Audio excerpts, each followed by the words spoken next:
Gavana wa Kiambu ni acakaite uria urari MCA wa Muguga Eliud Ngugi kana Thithia akiuga ni aratambulikanite na matua maria aratuaga ndereti-ini itiganite bunge-ini na ari mwega ona he kindu andikaga na kuri na ahecimu angi mari kuo na agitwi on Friday ongo ndirahitie muno nitoranirie nake na thimu na twaria nake na thimu akinjira ni kuru muno na acaririo gitanda gukiri uguo Nyoro akiuga thibitari wa Tigoni ni ucoketio gukorwo uri wa arwaru a COVID-19 na itanda cia guthaitira arwaru aya undu umwe na miruki ya oxygen ikaharirio. Thibitari cingi ciothe citu ina capacity ya kuoya patients no ni turoiga patients itikuoya thibitari icio.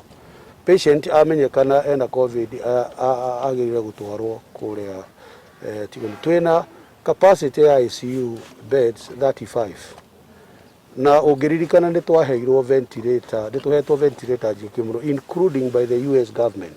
Nake Speaker wa Kiambu Stephen Ndisho akiuga Thithia arari na mirugamo yake kuma ngoro na niguo kugitira gutamba kwa murimu uyu. Speaker agiathana ajumbe othe guthimwo makiria aria marari hamwe na Thithia mucemanio-ini Mombasa. Koguo ona ithu kuri assembly ni ndita speaker ni ndina responsibility na ni ndina wira wa kuhakikisha ati aheshimiwa massive na ni agitire na twaheshimwa iki ona andũ marutaga wira thini wa assembly. Koguo ni ndutite order ya protocols iria tukuhuthira nigetha everybody akorwo safe. MCA arunake ni mamucakaite na kumuririkana ni wirutiri wake na uria araragiriria ndereti itiganite bunge-ini. Ari njamba mundu turanyitanagira na mundu urarugamaga no shamba makiria riria guoka maundu thiini wa bunge kana riria kwina motion ni mundu urakoragwo ari njamba akirwirira thirikari itu ya Kiambu na koguo ciugo ciakwa ni kuga pole sana kuri andu othe ni tondu nitutigitwo ni Mheshimiwa Thithia.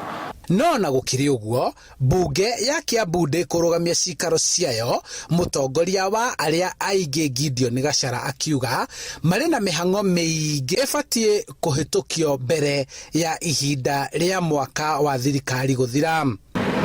No ni no hoyo twambe tuthie na mbere na kuruta wira turumirire mawatho mau maheanwo na ari othe marari mucemanio ucio mambe mathimwo nigetha mwena uyu ungi document iria kiwatho ciagiriirwo gukorwo cirekete nigetha still tucie kahinda na tucirutire wira. MCA Eliud Ngugi Thithia arakuire akirigitwo thibitari-ini wa KU kuria mwire ukuigwo guku andu a mucii makinyitanira na thirikari ya kaunti ya Kiambu kuhaririria mathiko na maundu ma kumumagaria ni tuguthie na mbere namo tunyitanire na family. Uyu ti undu wa family iki ni undu wa ginya thirikari itu ya county executive na county assembly.